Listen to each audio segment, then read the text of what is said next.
આપણે જે આગળના લેક્ચરમાં જે આપણે બધું સ્ટડી કરેલું હતું એમને આપણે અત્યારે પહેલા ક્વિકલી રિવાઇઝ કરી લેશું. તો આપણે perspective of person human resource management છે એમને આપણે અધૂરું છોડેલું હતું, જેમને આપણે પહેલા ક્વિક રિવાઇઝ કરશું દેન નેક્સ્ટ ટોપિક ઉપર આપણે જઈશું. બરાબર છે?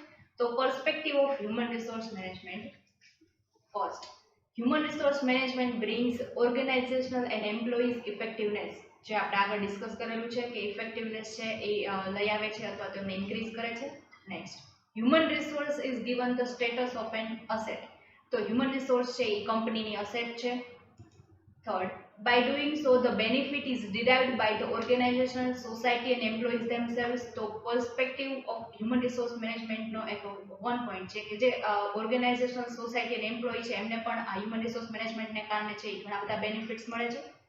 It is the world's largest in the field of management. તો હ્યુમન રિસોર્સ મેનેજમેન્ટનો છે એ સોસાયટીમાં વાઇડન સ્કોપ છે. Human resource management contributes lot towards the increase in production of goods and service in the organization.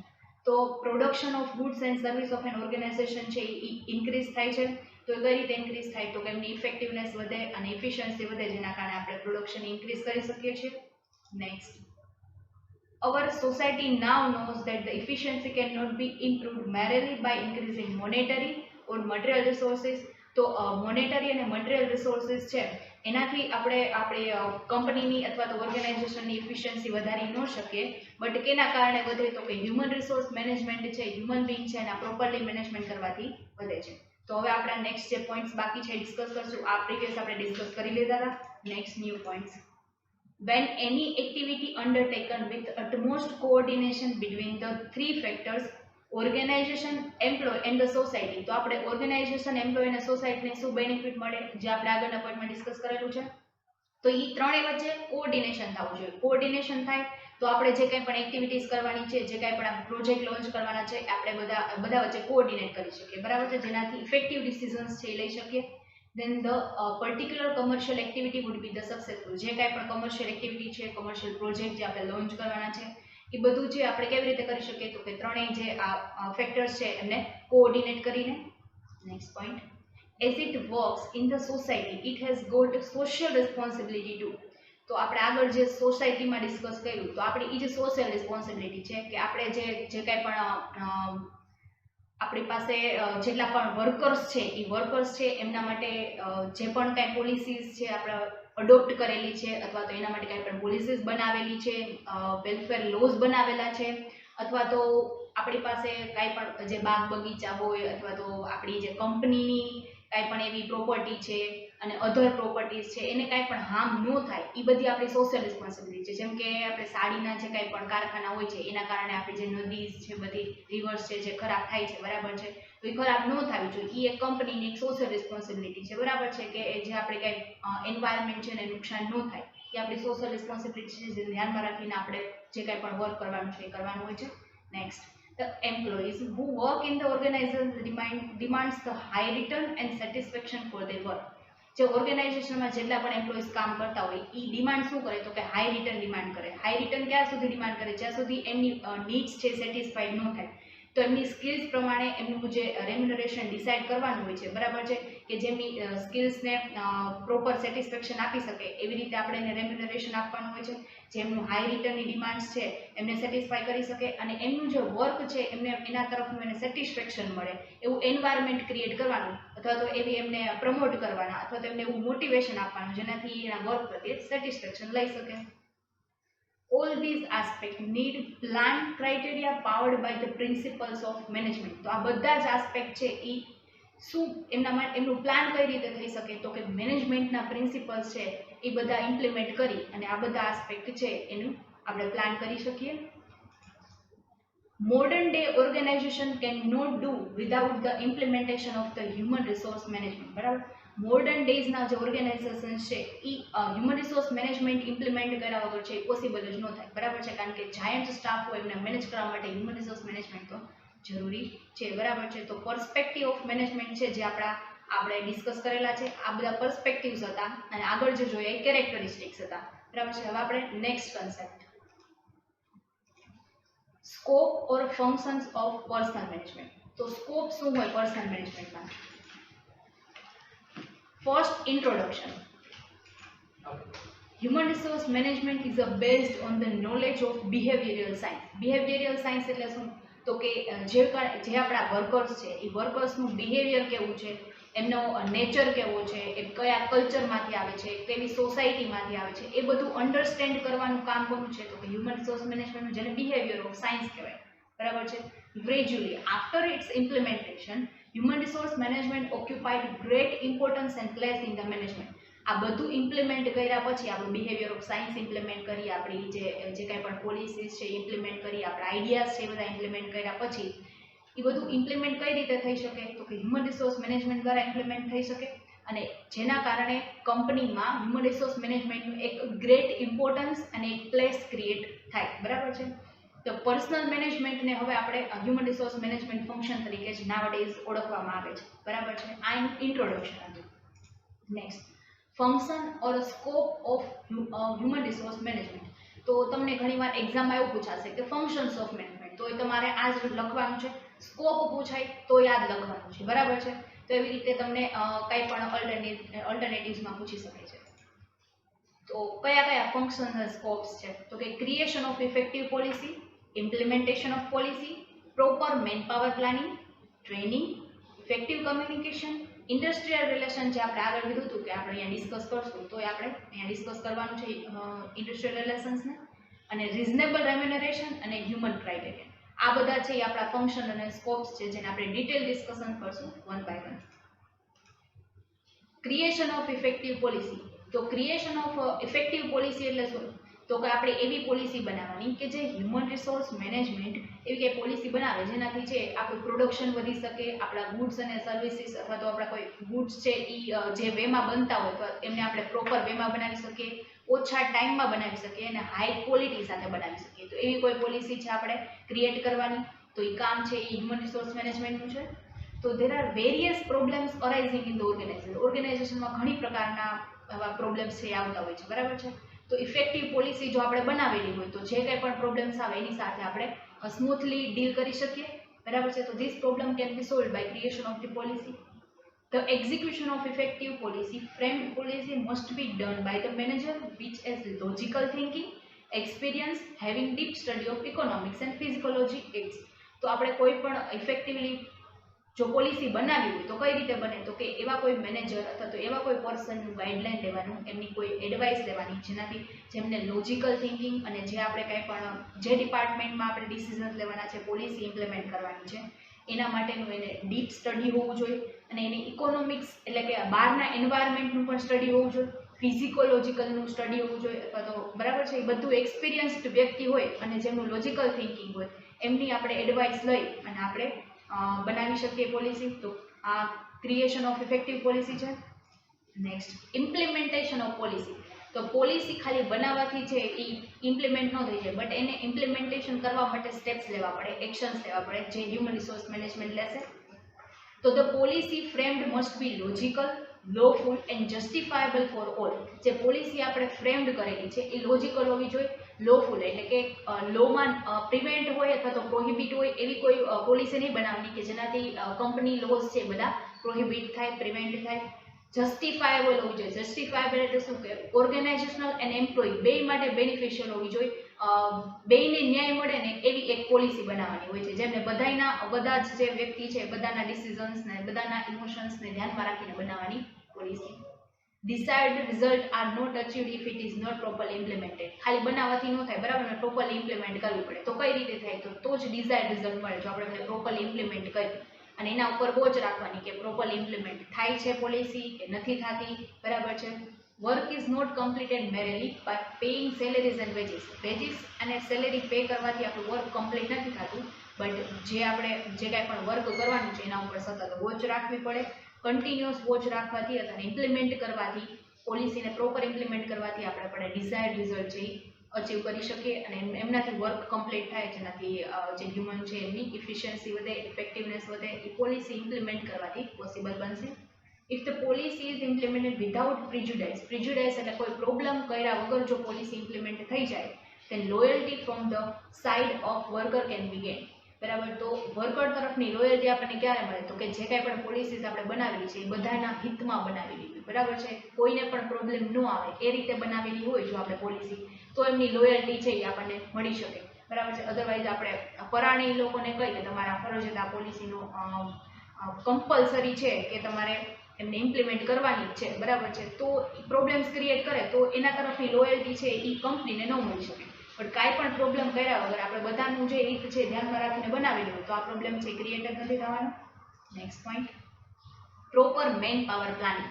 તો પ્રોપર મેન પાવર પ્લાનિંગમાં શું હોય? તો કે achieving of successful goals by the management is feasible only by proper man power planning. તો proper man power planning કરીએ તો જ આપણને આપણો સક્સેસફુલ મળી શકે, આપણો ગોલ છે અચીવ થઈ શકે, જે આપણે આગળ ઓલરેડી બધા જ પોઈન્ટમાં ડિસ્કસ કરેલું છે.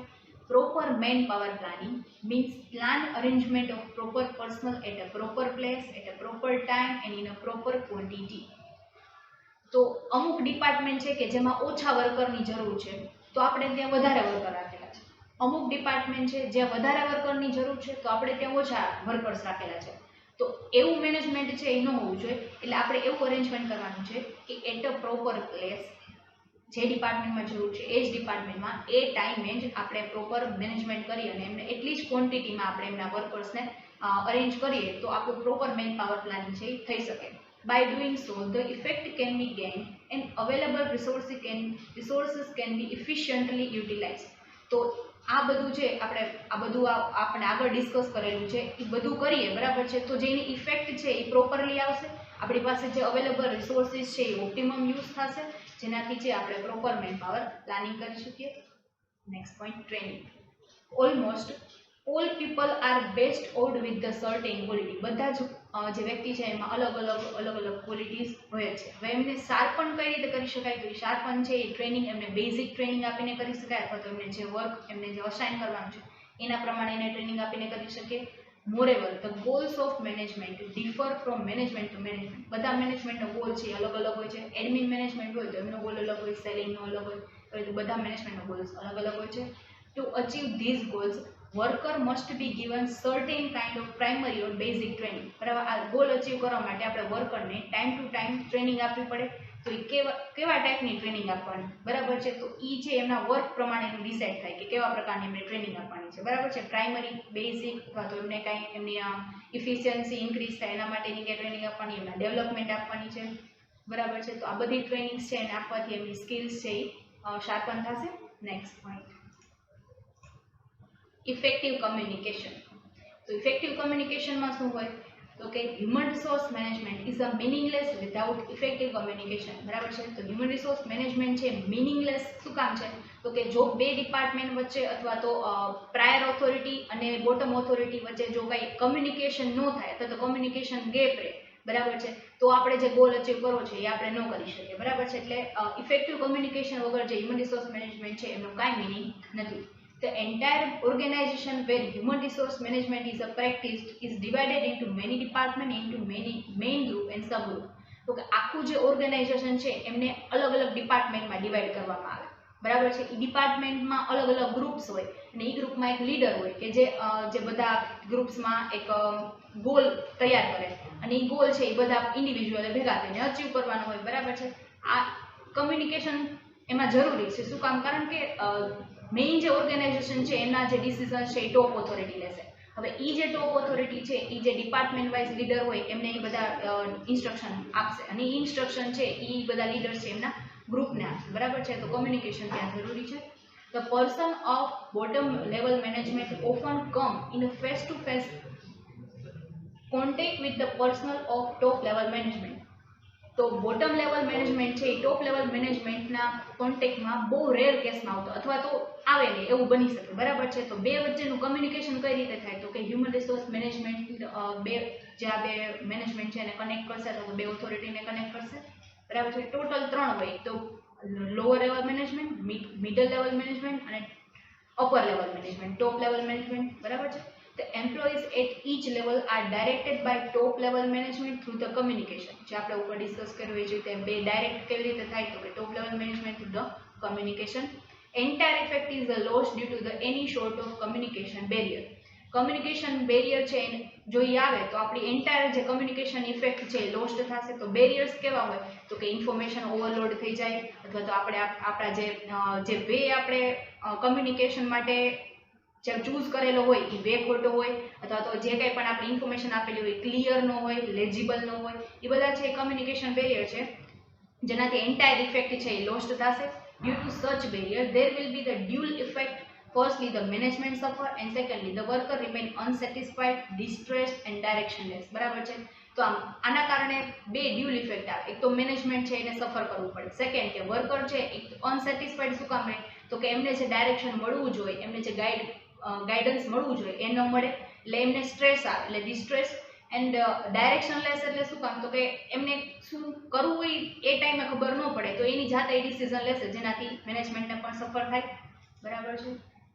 ઇન્ડસ્ટ્રીયલ રિલેશન તો આપણે આગળ ડિસ્કસ કરેલું હતું કે હવે આપણે નેક્સ્ટ જે કાંઈ પણ પ્રિન્સિપલ્સ આવશે એમાં ડિસ્કસ કરશું. તો ઇન્ડસ્ટ્રીયલ રિલેશન શું છે તો કે industrial relation is the key to industrial progress. Industrial પ્રોગ્રેસમાં જે ઇન્ડસ્ટ્રીયલ પીસ હોવી જોઈએ, ઇન્ડસ્ટ્રીયલ પીસ કઈ રીતે આપણે મેન્ટેન કરી શકીએ, તો જે કાંઈ પણ પ્રોબ્લેમ્સ છે એનું ઇન્સ્ટન્ટ એમનું સોલ્યુશન આવી જાય તો આપણે ઇન્ડસ્ટ્રીયલ પીસ છે મેન્ટેન કરી શકીએ. For the maintaining coordination and peace between the worker, good industrial relations are necessary.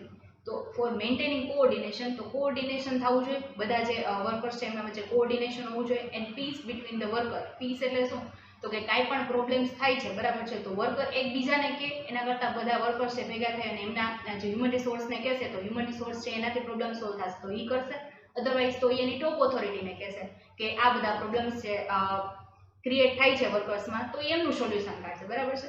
તો આ રીતે ઇન્ડસ્ટ્રીયલ રિલેશન્સ છે જરૂરી છે. We find the dispute between the labor union and owners lead to the shutdown of many industries. ઘણી બધી industries છે કે જે અત્યારે બંધ થઈ ગઈ છે. એનું મેઇન કારણ શું હતું તો કે ઓનર અને લેબર્સ વચ્ચે છે કોઓર્ડિનેટ નહોતું થતું, એના કારણે ઘણા બધા પ્રોબ્લેમ્સ આવ્યા, જેના કારણે બધી ઇન્ડસ્ટ્રીઝ છે બંધ થઈ ગઈ. Next, in its place, if good industrial relations are developed, then many industries may be saved on the situation of the shutdown. બરાબર છે. આની જગ્યાએ આપણે એવા ઘણા બધી કંપનીઝ છે કે જેમાં ઓનર અને લેબર વચ્ચે ઘણા બધા ગુડ રિલેશન્સ છે, તો ગુડ રિલેશન્સના કારણે આપણે individual goals and organization goal પણ અચીવ કરી શકીએ છીએ. બરાબર છે. તો મેની ઇન્ડસ્ટ્રીઝ છે એ આ બધી સિચ્યુએશનના કારણે બચી પણ શકી છે કે જેના કારણે એ લોકોએ ઇન્ડસ્ટ્રીયલ રિલેશન છે એ લોકોના સારા છે, તો એના કારણે એ લોકોએ વધારે પ્રોફિટ ગેઇન કરી શકેલા છે. બરાબર છે. તો ઇન્ડસ્ટ્રીયલ રિલેશન છે એમનો મેઇન મોટિવ છે કે ઇન્ડસ્ટ્રીયલ પીસ. રિઝનેબલ રેમ્યુનરેશન. બરાબર છે. તો રિઝનેબલ રેમ્યુનરેશન શું તો કે આપણે આગળ ડિસ્કસ કર્યું કે એમની સ્કિલ પ્રમાણે એમનું પ્રોપર રેમ્યુનરેશન મળવું જોઈએ અને ટાઈમ ટુ ટાઈમ મળવું જોઈએ, એમની બેઝિક નીડ છે એ સેટિસ્ફાઈ થવી જોઈએ. તો remuneration is a consideration given to the worker and employee for the part of the work done by them. જે કંઈ પણ વર્ક એમને અસાઇન કરવામાં આવે છે એના પ્રમાણે એને રિઝનેબલ રેમ્યુનરેશન મળવું જોઈએ, સેલેરી મળવી જોઈએ. Most of the labourers and employees quit the job because of the improper remuneration. બરાબર છે. ઘણા બધા એમ્પ્લોઈઝ અને લેબર છે કે જે જોબ છે એ મૂકીને વયા જાય, તેનું મેઇન કારણ શું હોય છે તો કે રેમ્યુનરેશન ઓછું મળે છે. હ્યુમન ક્રાઇટેરિયા, તો હ્યુમન એલિમેન્ટ આપણે આગળ ડિસ્કસ કર્યું, skills and emotions is the present in each and every decisions of human resource management. તો હ્યુમન એલિમેન્ટને ધ્યાનમાં રાખીને બધા ડિસિઝન્સ લેવાના છે. બરાબર છે. Human element includes various abstract quality of human being like joy, sorrow, emotions. જે આપણે ડિસ્કસ કરેલું છે કે હ્યુમન એલિમેન્ટ છે એ કયા કયા હોય તો કે એની ઇમોશન્સ કેવા હોય તો કે જોય, સોરો એવા બધા છે એમાં હ્યુમન એલિમેન્ટમાં ઇન્ક્લુડ થશે આ બધા emotions. As this matters are psychological, human resource management also practices such psychological aspect. તો ફિઝિકોલોજીકલ હ્યુમન છે અને ઇન સાયન્સ ફિઝિકોલોજીકલ સાયન્સ છે એ બધું છે ઇમ્પ્લિમેન્ટ કરવામાં આવે છે. બરાબર છે. એમના ઇમોશન્સને છે અન્ડરસ્ટેન્ડ કરવામાં આવે છે. તો હવે મીનિંગ, રોલ એન્ડ કોમ્પિટન્સીસ વાળો જે ટોપિક છે આપણે નેક્સ્ટ લેક્ચરમાં ડિસ્કસ કરશું. અત્યારે આપણે અહીંયા સુધી અટકાવીએ. Thank you.